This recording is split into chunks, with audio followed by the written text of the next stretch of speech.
Et salut les amis, c'est Okayo, et aujourd'hui on se retrouve pour la suite du mystérieux tueur des rêves. Ou de rêves, hein, c'est comme vous préférez. Donc dans le dernier épisode, nous nous étions arrêtés au moment où nous avions fouillé avec Shinatsu et Shifuyo. Bon, Shiharu devait être là, sauf qu'apparemment elle a eu un problème avec l'école, je crois, ou elle devait faire un truc pour l'école. Bon. On va probablement tous mourir dans quelques jours, mais elle tient quand même à rendre ses devoirs en temps. Bon, au moins ils seront faits. Et du coup, alors que Shifuyu et nous n'avons rien trouvé dans le sol, Shinatsu, elle, avait trouvé quelque chose à propos de Chiaki. Et Chiaki qui était apparemment leur sœur. Enfin, encore une de leurs sœurs, parce que bon, elles sont déjà 3, elles étaient 4. On suppose que du coup c'est Chiaki qui est morte dans le manoir. Et que du coup, elle veut se venger parce que je ne sais pas en fait. Peut-être qu'on l'a abandonnée et qu'elle est morte de tristesse. Mais bon, on va voir ça tout de suite. Comment ça, Chiaki est morte avant votre naissance? Je n'ai jamais entendu parler de ça. Bien sûr que si. Tu as juste dû oublier. J'avais aussi oublié jusqu'à maintenant. Elle aurait été notre plus grande sœur, mais elle est morte très jeune. Non, ça ne peut pas être vrai. Est-ce que tu es sûr que nous ne sommes pas dans le timing? Elle ne peut pas être morte avant ta naissance. Hein? Je l'ai rencontrée, j'en suis certain. Les souvenirs fragmentés sont toujours difficiles à replacer. Mais je sais que j'ai dû rencontrer une fille qui a dit sa...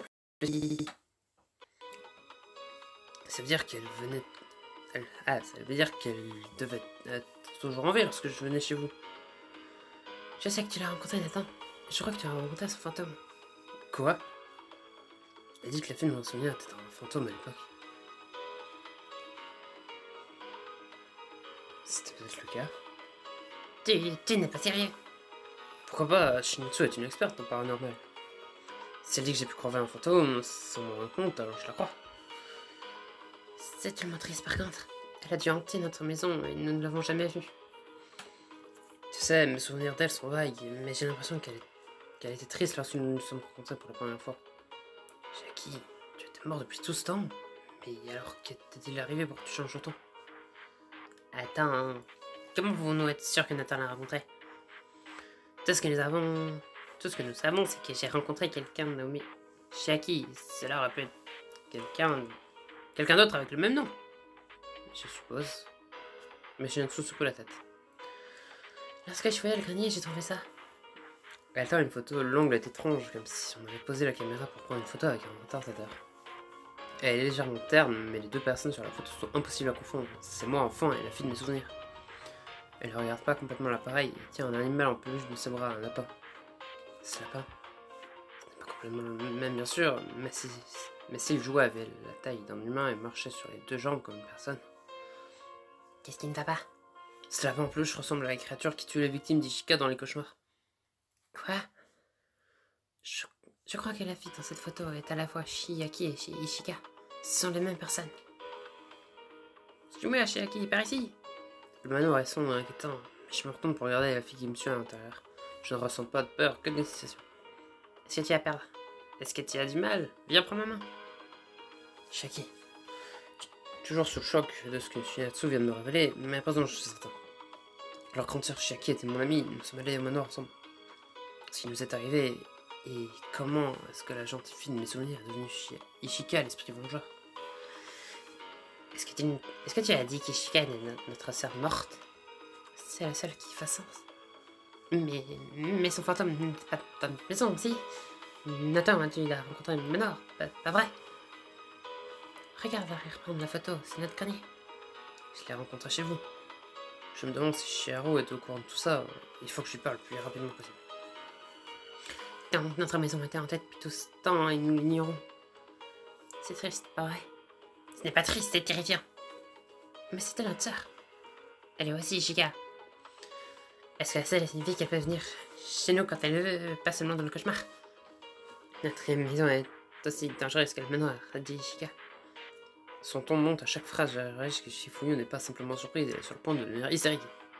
Tu crois que votre maison est en tête doit être particulièrement terrifiant lorsqu'on a déjà peur de fantômes à la base.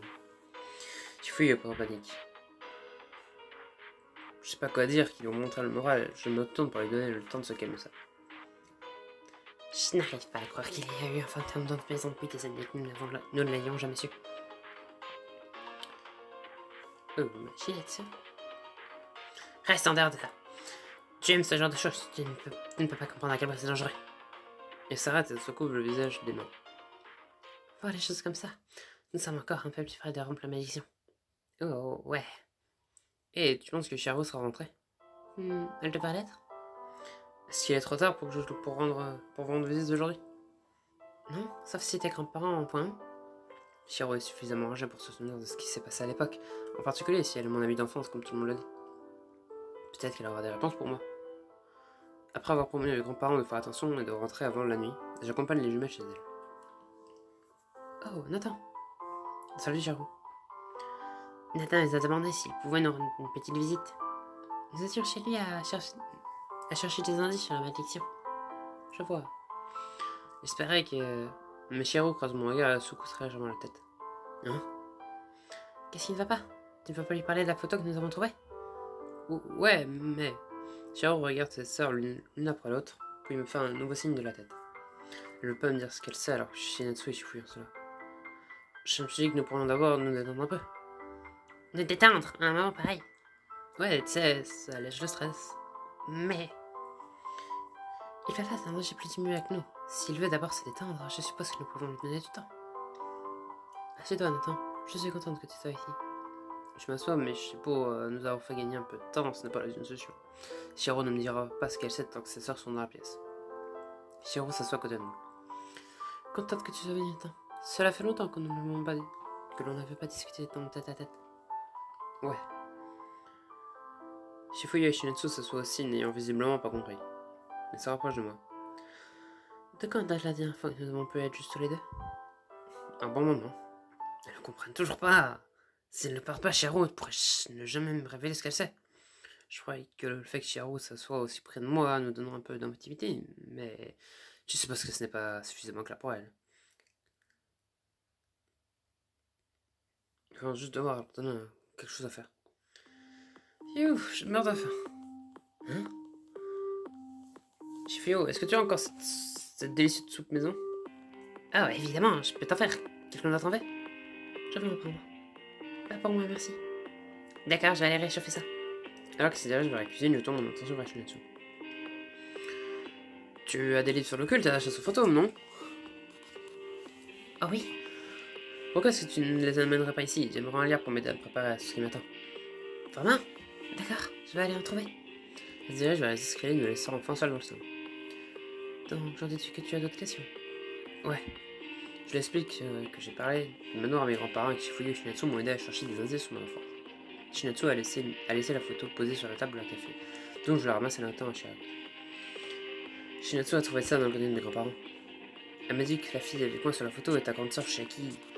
C'est le même nom que tu as donné plus tôt. Des larmes montent dans les yeux de Chihiro alors qu'elle prend la photo des mains. Oui, c'est Shiaki. J'ignorais que vous aviez fait une photo ensemble. Tu as dû faire de gros efforts pour obtenir ce cliché. J'avais raison, Chihiro est suffisamment âgé pour se souvenir d'elle. Shinetsu m'a dit que Shiaki était morte avant leur naissance. Sans elle, son fantôme devait hanter votre maison et est devenu ami avec nous. Mais elle sera transformée en Ishika. D'accord, je vais te dire toute la vérité. Tout ce que je sais sur la malédiction Ishika. Je prends une longue inspiration. Pour commencer, Shinetsu n'a pas complètement raison. Shiaki était vraiment une grande sœur, mais elle n'est pas morte avant la naissance des jumelles. Quoi? Tu n'es pas devenu ami avec un fantôme. La fille que tu as rencontrée dans le grenier était bien en vie. Dans le grenier? Une vague de souvenirs me revient en tête. Grimpé dans l'arbre et voir Shiaki installer l'appareil pour prendre la photo, marcher jusqu'au manoir avec elle.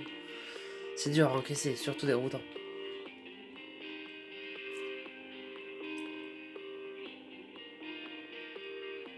Étais-tu vraiment mon ami d'enfance ou était Shiaki?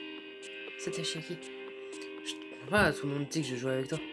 C'était ta couverture, pour ainsi dire. Non, pourquoi est-ce que j'aurais besoin d'excuses pour jouer avec une amie? C'est comme s'il prétendait qu'elle était déjà morte à l'époque, cela n'a aucun sens. Il y a une chose que tu devais comprendre pour que cette histoire ait du sens. Nos parents n'étaient pas de ton côté. Quoi? Nos parents ont menti à Shinetsu Shifuyo et tout le monde en veut à propos de la mort de Shiaki. Ils ont dit qu'elle était morte très jeune. Ce n'était pas vrai. Elle a vécu un peu plus longtemps que ça. Elle soupire et croise mon regard. Celui-ci est sérieux et sombre. Shiaki est morte peu avant que tu aies déménagé. Est-ce que cela signifie que la mort de Shiaki est le trauma qui a amené notre brusque déménagement? Pourquoi est-ce que ses parents ont menti sur la date de sa mort? Comment est-ce que mon ami d'enfance est devenu l'esprit vengeur qui nous a maudits? Découvrez-le dans le prochain chapitre. Bon, eh bien, on en sait un peu plus sur la vérité. Les parents de Chiaki ne nous aimaient pas. Voilà, c'est tout. Apparemment, peut-être qu'on était une mauvaise influence à l'époque. Et c'est du coup la mort de Chiaki qui nous aurait probablement traumatisés, hein, parce qu'on parle de ce fameux trauma depuis longtemps.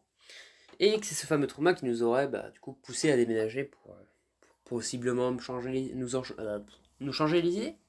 Possiblement. Mais bon, on en découvrira un peu plus probablement dans le prochain épisode. Enfin, sûrement dans le prochain épisode. Donc d'ici là, n'hésitez pas à vous abonner, à lâcher un like si jamais l'épisode vous a plu. C'était Okayo. Allez, salut!